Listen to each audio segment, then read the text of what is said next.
Okay, so just one final reminder before we get started to ensure that your microphone is muted and your camera's turned off at this stage of the presentation. If you've got any questions, please feel free to put them in the chat.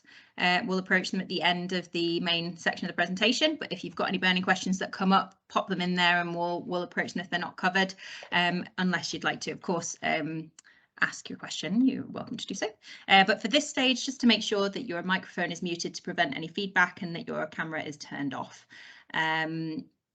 Great, so the session as well is being recorded. No one will be able to see your contact details or anything like that, but just to remind you of that. So if you don't want to be included on the recording, pop a question in the chat and we'll get to it at the end, rather than if you wanted to speak or if you wanted to turn your camera on and so on. So just to make sure that everything is muted at this stage. Great, so 3 minutes after time, I'm going to get started. Oh, someone's still got their microphone on. You just double check everyone that your microphone is turned off, please, just to prevent any feedback at this stage. That's great.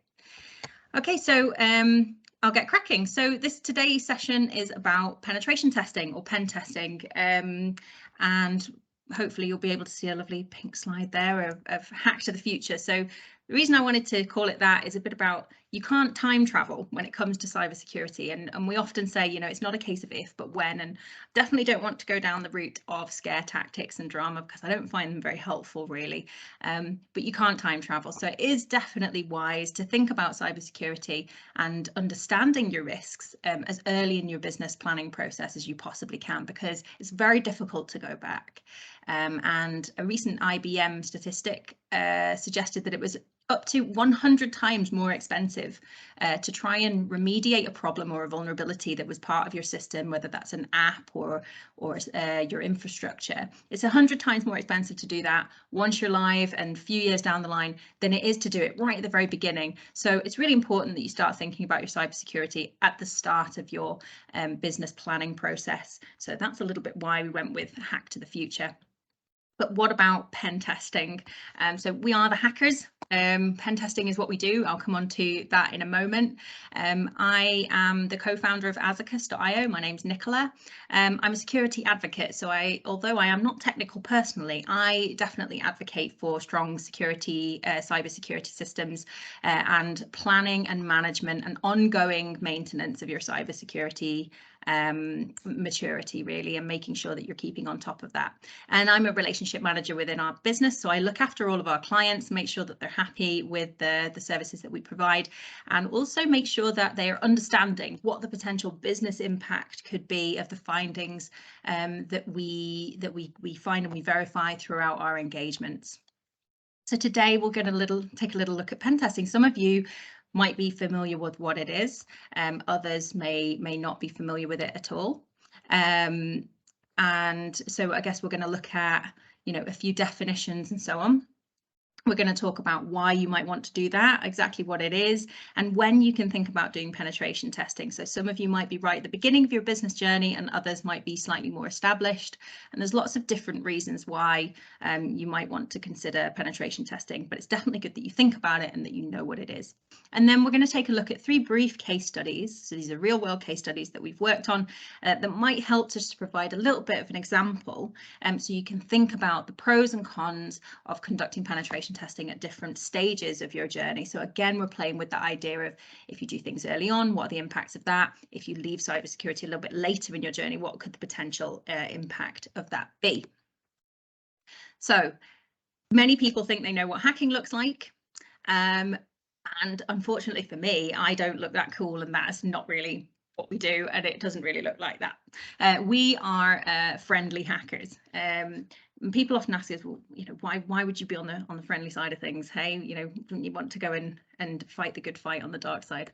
Well, no, I mean, so pen testing, why do we do what we do? So if I told you that there was a way that you could create a more secure system for less money, pen testing can help you to do that.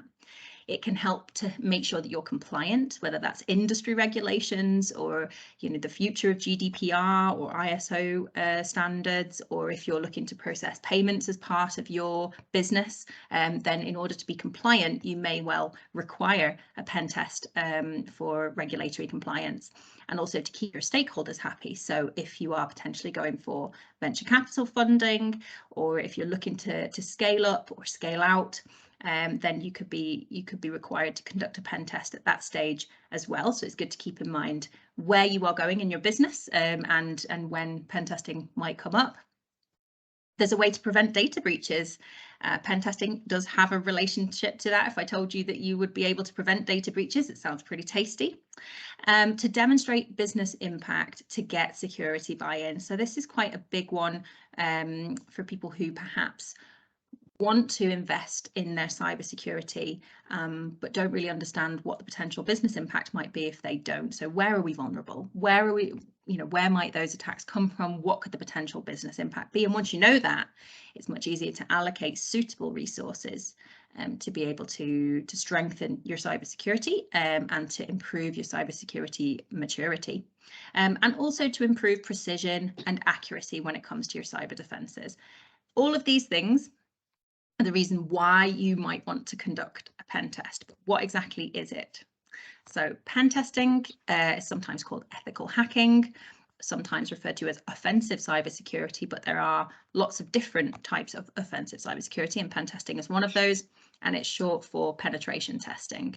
So the National Cybersecurity Centre, which is part of GCHQ, define pen testing as a method for gaining assurance in the security of an IT system by attempting to breach some or all of the system's security using the same tools and techniques as an adversary might. So these are not automated scanners. This is not software.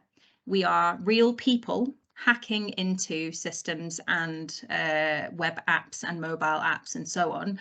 But we do it with a contract, and we do it with the client's knowledge in place. People ask us to hack in. And the reason why we do that then is obviously to find vulnerabilities, to see how exploitable those vulnerabilities are in your given environment. And then we triage those findings and we say, what could the business impact be of that? So what data could we access? Could we change that data? You might have heard of the triad of CIA when it comes to data. So confidentiality, integrity, and availability. So can we access confidential data? Can we change that? Or can we actually prevent people from accessing your services or accessing your web apps or your mobile apps if we were to go in and try and do some damage? So that's what we do. As I say, we're real people that do that. My technical co-founder heads up our team of senior pen testers, and they are pretty tenacious people, and they go in and highly technical, use all the right skills and all the right tools to be able to find vulnerabilities in a given system that we are asked to. That's the fundamental part we're asked to look into. So when to pen test? I realise that's a lot of information. I'm gonna grab a quick swig of my coffee. So there's various different times, and this is probably the key to today's presentation, is thinking about when you might want to start or thinking about penetration testing. There's various different stages, and we're going to consider each in turn and look at some pros and cons of doing it at different stages. So maybe pre-deployment. So if you have, haven't even told you what you can pen test. Mention their web applications and mobile apps. So if you have a website or a web service where you're asking people to log in and they have an account, so think about your utilities or many apps that you're now asked to download. I was out at a cafe earlier this week, and they brought the menus around, and they said, but if you order through our app, you can have 20% discount on your first order. And it sounds great, but ultimately those businesses are there, then they're getting your data, and you're trusting that their application is safe and secure and that they're going to treat your data securely. You're also paying through that gateway as well. So you've got to think about, all of these applications that are out there. Those are the type of things that we conduct penetration testing on. So if you're considering having that kind of service for your clients down the line, then pen testing will probably crop up, and it should. So yeah, pre-deployment. What does that mean? It means we're testing your app or your infrastructure, if that's either your internal infrastructure like your office, or external, so a range of different IPs, a range of different domains, and so on. We can test them before they go live, so before they're finished. And this is probably an optimal time to conduct first pen tests. And it goes back to that example that I mentioned earlier, that IBM said that it can cost you 100 times more to do it further down the line. So we advocate to do things earlier, because it means that before you launch, before you start collecting people's data, you are testing it to see whether there are any critical, high risk or any kind of vulnerabilities there, if they can be exploited, and if they can, what can be found and what the impact of that could be. Gives you the opportunity to fix or remediate those issues before anybody even touches that app. So it's a good way to do things, to have those reassurances before you go live, that any vulnerabilities, you know about them and you've made a decision to fix them while it's still in that development process. But yeah, ultimately it's before you've gone live. So fourth one down there is development phase. That's pretty much it, was what I mean. Is sort of during the development. Pre-deployment, a little bit more 11th hour. You're still doing it before you're releasing, but the bulk of the work is done. In production, so once you're live, you can conduct pen testing, and indeed we do. We conduct first pen tests on systems that are live all the time. And how does that differ to early doors? Well, people are often a little bit more deflated when you go back to them with a list of vulnerabilities, especially if they are critical and high risk, because then they've got a lot of work to do to fix those and remediate those. If you're already working with developers and you're already in development phase, then you can kind of integrate those and implement those fixes as you're going along. Once things are live, it can be a little bit more tricky, but it's certainly doable, and people do that all the time. And I'll come on to why and how they do that all the time as well. And then with the release of new modules and new functionalities, we always say your business will be growing. It will be getting bigger, it will be getting more diverse, and all things being well, it will get more complex and more sophisticated from a technical perspective. So every time you implement something new, that's a new feature on your service, or a new aspect of your internal or external infrastructure, just get that checked out, get it pen tested. It can just be a day, half a day, and you quickly will just have someone to see whether that small element needs any changes. And then what that means is, if you do that as you're going along, then your big annual pen test, you're unlikely to have those bigger issues pop up every year. You're able to fix them as you're going along. And the bottom there, we've discussed development phase, but the bottom one there, periodically, so annual or biannual testing. This is making sure that every year that comes around, you want to keep conducting these tests, because new versions, new releases take place, new exploits and vulnerabilities are found pretty much daily. So something that might have been secure one year isn't necessarily secure forever. You have to sort of factor this risk management and this risk understanding and assessment periodically as you're going along. So a lot of our clients come to us annually, and some of them come to us as they're releasing new modules, and they find that if they're fixing things as they're implementing them, then on the annual pen test, there's not as much of the same, there's not as many critical findings, or it's a little bit easier. They kind of know roughly what they're going to expect.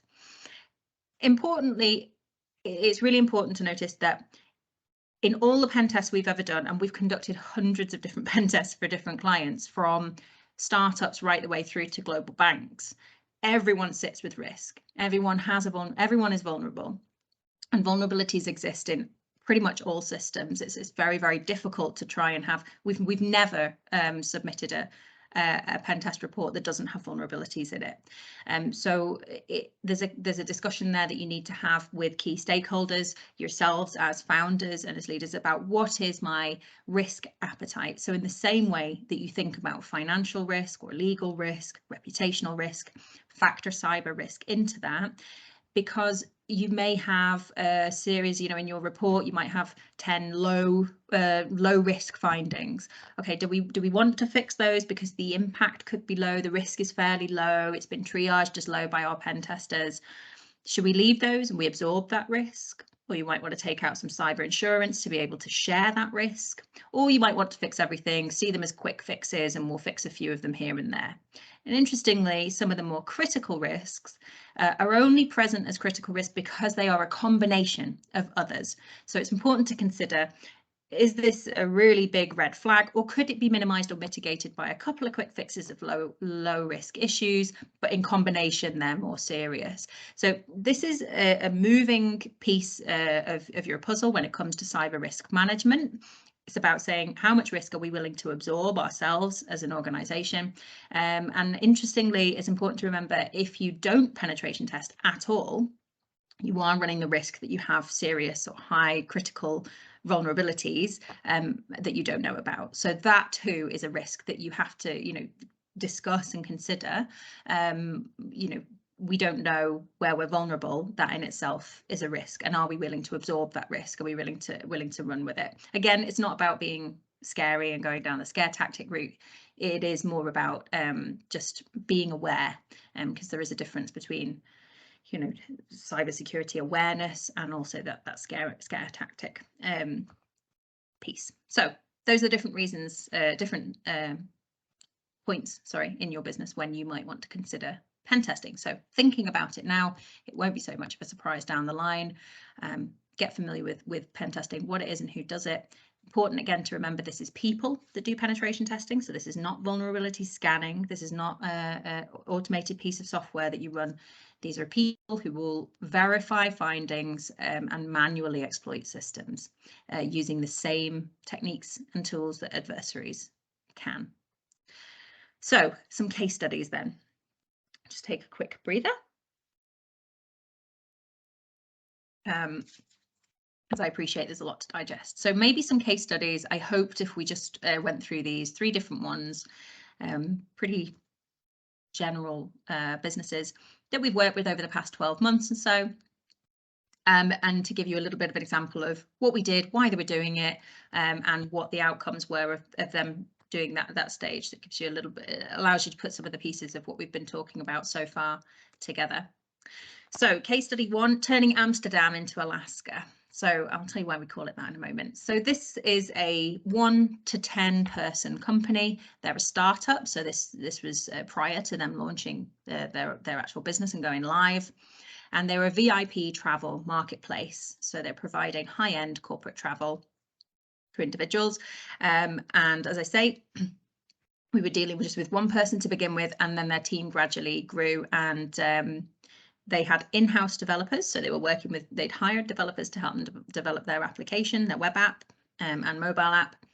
And the reason why they wanted penetration testing was because they were going for venture capital funding, and they were looking to get a competitive advantage to bring on board a big client, a big overseas client who would bring them a lot of business. But that client wanted assurances of their security, because obviously we're talking about data of high net worth individuals and quite important people, potentially famous people. So you want to make sure that data is being looked after properly, and if there are any risks, what they are. And it's important that all of your stakeholders are comfortable with accepting that risk or not. So they decided, as they had to, that they were going to conduct their penetration testing during the development phase. So before they went live, they were populating with dummy data, and they wanted to get it tested before they went live with that. So we had connections with the in-house development team, and we conducted our penetration test. So what did we do? We turned Amsterdam into Alaska. We managed to exploit a vulnerability within their chat functions and others, where we could send people who were registered for 1 trip, we could send them to a different location.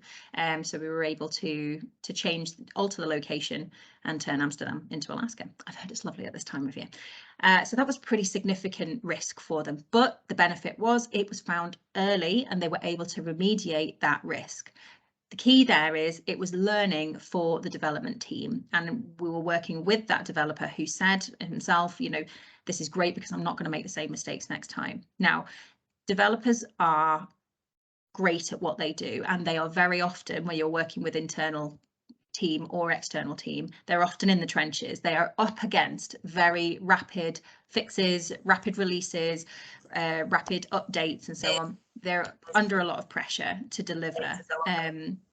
So unless you provide them with something that is helpful for them, that provides learning, then you're just providing them, you're just putting more pressure on them, really. And are they really going to turn up the results that they can and that they should, unless they're getting something that's useful for them? So in this case, it was, and it was helpful for them to not make those same mistakes again. We're not developers, they are. You know, developers know your system better than anyone else does. But it's a case of not, you know, there's a reason we all can't mark our own homework. We don't MOT our own car, we don't service our own car, and so on. We do that from someone who is accredited to be able to do that. They were able to make their fixes prior to launching, and they'd obtained that competitive advantage to get the venture capital funding that they wanted. They were able to provide that sheet of paper to say, we had issues, we remediated those issues, we made those fixes, and now our risk is much lower, and we can guarantee that based here on this piece of paper. And they were able to get their clients on board that they wanted to, because again, they were able to ensure that they were treating the data responsibly. So it was a good outcome there for our first client.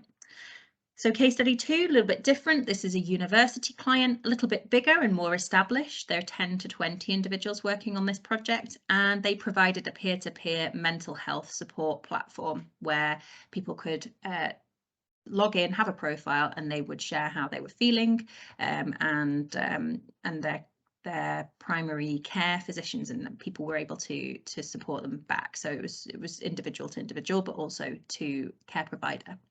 So why? Well, for compliance for this, obviously, when you're working with medical health data, you're required to be penetration tested, because again, that is that important information, personal health information that you want to make sure is treated with respect. They were working with an external development team. So this was a client who had paid for development services, and they were being assured that they were getting a secure product within reason. So you have to be comfortable questioning your developers. Again, your developers are great and they know what they're doing. They're brilliant at what they do, but they're not necessarily, we sometimes say everybody likes security, but not everybody is qualified. So it's important to get that external check. It's important to just get someone to have the once over, and they're coming in externally to look at something, and specifically as pen testers. And then when did they do this? Well, they did it pre-deployment pen testing. So they did it right in the 11th hour, because it was for compliance. They thought, and because they were working with an external development team, they thought it was just a bit of a formality really that they had to get done, but that they ultimately had a secure product. But we found multiple different vulnerabilities that were quite critical. We were able to change clinic data. We were able to see patients in different areas where we shouldn't have been able to. So there was an issue there with that access control, and it's something that comes up quite commonly. So again, the thing to remember is these are not bad applications. There is a reason why penetration testing is done, and this is it. Now they did fix what they had done. What they had found, and then they have to pen test annually, excuse me, thereafter. But what did they do was they did something that we call security through obscurity. So when we retested them, when you conduct a retest, you're looking at the same environment and you're looking at the issues that you exploited the first time around. So a retest is not the same as a brand new test. So you can make fixes, and we'll come back in and we'll say, yes, that fix, whatever you've done has worked, but we won't necessarily try to bypass that fix. We just say the issue that was there, you've done something that has remediated that initial issue. If you want it testing again, we'll do that. We might do that in 6 months, but this is why it's important to do that periodic testing.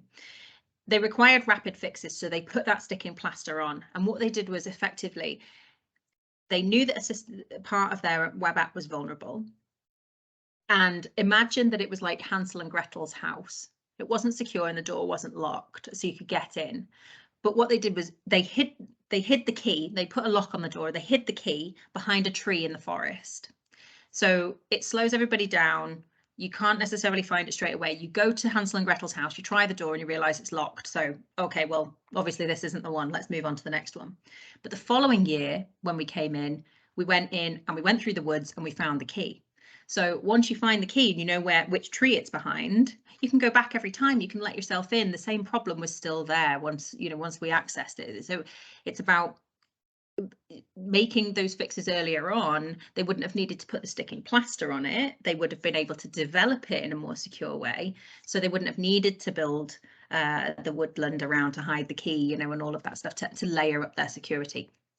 So that's why they were in this situation, because it was that 11th hour pen test that they needed, that they got their clean sheet for their stakeholders, but the vulnerabilities may still be present if what you've done is a quick fix in the 11th hour. So again, it comes back to, it's great, they got what they needed, the app is good, the app is fairly secure, it's it's good and it's a usable app, but there are still some little issues there that you might encounter the next year. And this comes back to what we were saying at the beginning about it becoming more expensive and more time costly down the line if you wait longer to consider your cybersecurity and to understand where your risks are. I realize that was perhaps a little bit more of a complicated one, but this one. So this is our third case study.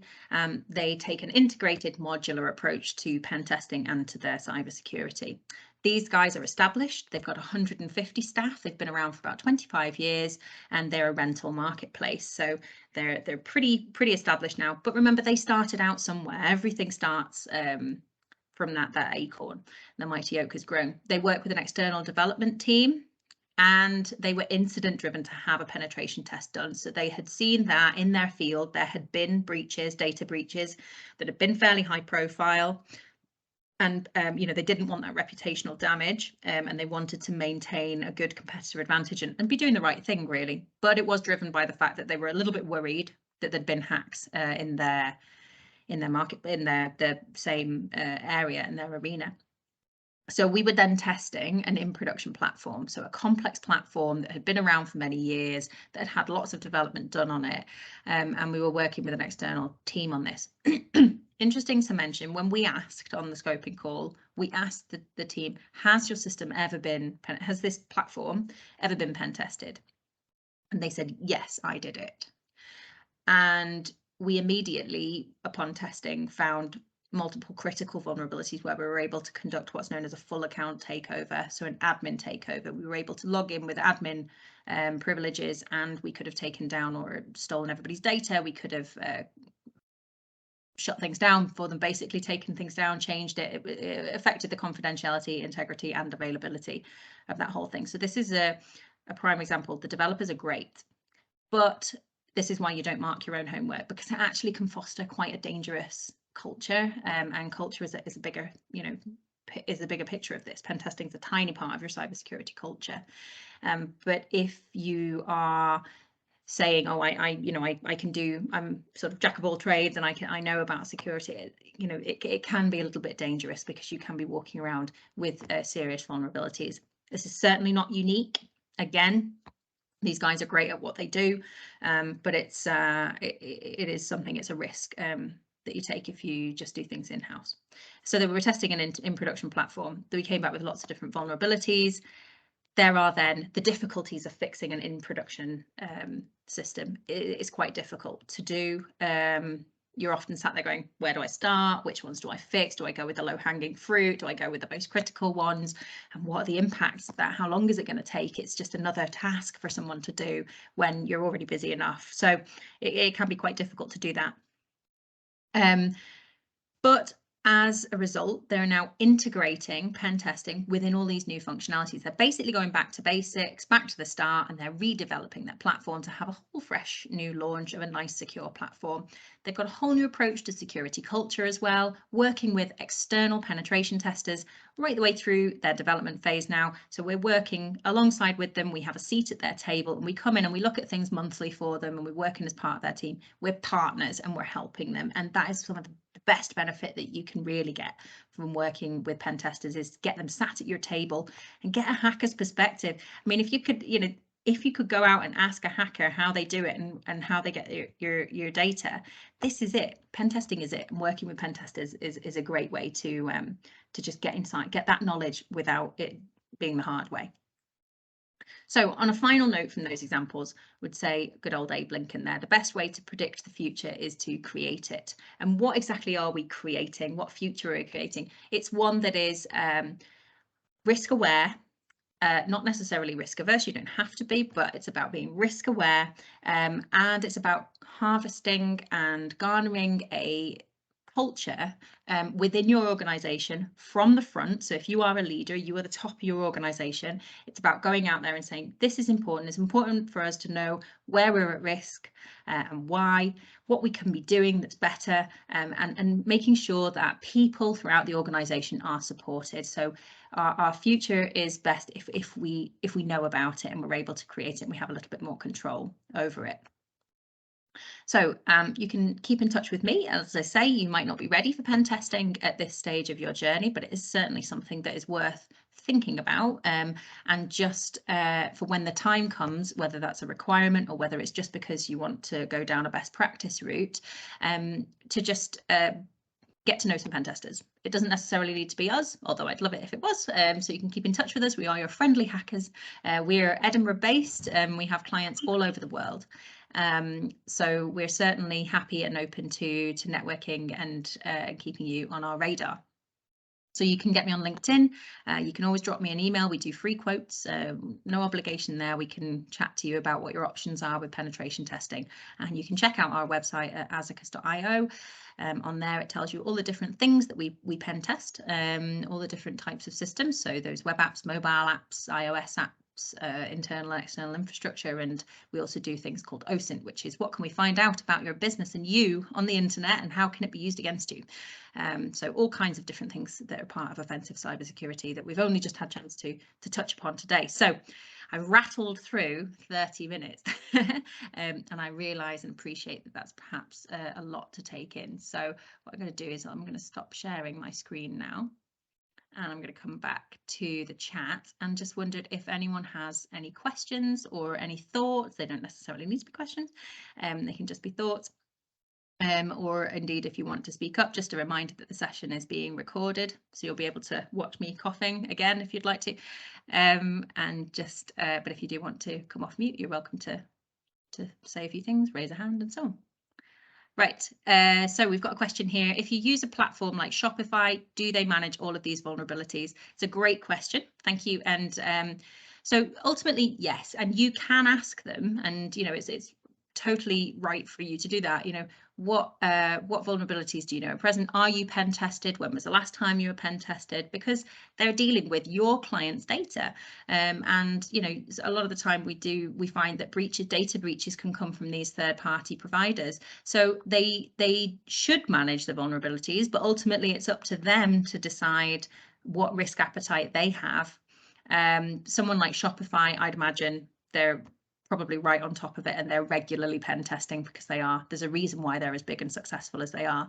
But if there are others that come in with the snake oil and they're like, oh, we can do all of the same stuff that Shopify can do, but we're half the price, we don't charge you this, that, the other, then it's certainly worth asking, are you pen tested? When was your last penetration test? You know, what were the outcomes of that? And you should be able to have a conversation with your third-party provider about that and about their cyber risk. It's important for you to know, and it is a great question. It's a good question to ask us, but it's also a great question to ask your third-party platforms and providers. So see if anyone else has got any great questions, because that's a good one. Sometimes you'll find as well that there are providers, whether they're payment providers or whether they might be verification platforms and so on, and they require you to be penetration tested in order for you to implement their third-party service. So they want assurances that that your platform is secure with their integration on it, and that's sometimes some of the testing that we do as well. Any other questions? Where's a quick wrap? Nicola? Hello. Hello there. Just a quickie, that was somewhat scary to think of these big places that can be in that situation. I'm just really starting out again after lockdown, etc. And I'm going to be setting up a web page and so on. So should I be getting you or somebody like yourself to be looking at that right at the very beginning? It's a good question. It depends how complex things are going to be. Thanks. Was that you, Marilyn? Yeah. Yes, Thanks. and I'm sorry if there's any background noise. I apologise for that. You're totally fine. You're fine.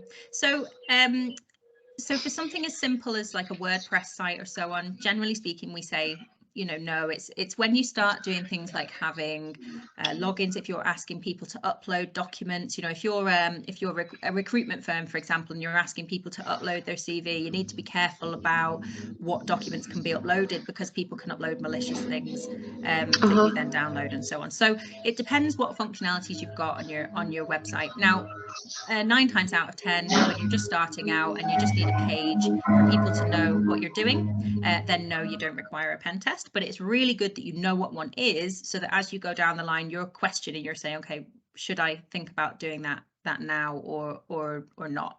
So to start out, I would say no, but it depends again on the functionality and the complexity of your website. But if you're ever unsure, it's, you know, reach out and ask, and we can always just say no. So right, Diane says, oh no, I'm launching with a bespoke solution today. Am I likely to need pen testing right now? I have 0 income. So as I've mentioned in some of the examples there, you don't have to do things straight away. You can wait until a little bit further down the line, and you know, chances are, you know, there's plenty of people starting out, and that they will just come to pen testing a little bit later. Not everybody has a huge, you know, injection to start their business, and you know, we certainly didn't when we started. So I understand what it is to found a business. I understand the feeling of saying I have 0 income to start with. Everyone has to start somewhere. But again, it's about bearing things in mind. It depends. So am I right, Dan? I think if you're launching a bespoke solution, is that something that has been developed for you? Is that sort of a platform or an application that's complex, that's been developed? You're able to, if you're happy to come off mute.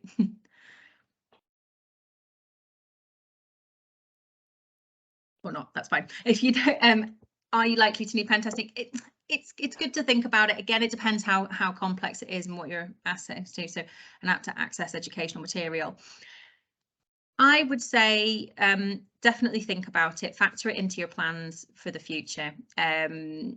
It's certainly worth doing, and it doesn't necessarily need to, you know, people are sometimes horrified by the idea of cybersecurity and thinking, oh gosh, it's going to cost me a huge amount of money. There's an awful lot of snake oil out there that is, you know, promising to do everything. It's like, oh, if you just buy this solution, and everything will be fine, and you'll never be at risk, and you'll never be hacked. That kind of thing is upsetting. It doesn't, you know, we think about things. I sometimes think cheap can work out being more expensive in the long run. So I would say yes and no. Factor it into your planning for the future. Think about it. Certainly reach out. I'm happy to have a chat with you. We can always take a little look and see what we think and what we recommend for down the line, and then you can plan it. You know, you can plan it in. This doesn't need to be something that's terrifying. I think people might go away going, oh God, no. Absolutely doesn't need to be. This is something you can factor in.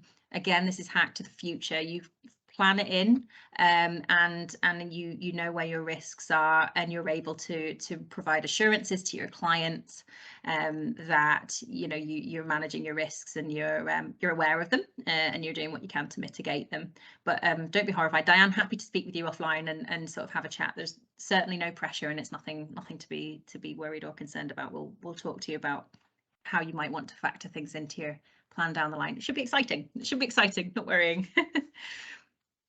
Great, so we've got 5 more minutes if anybody does have any further questions, and otherwise we can always wrap a little bit early.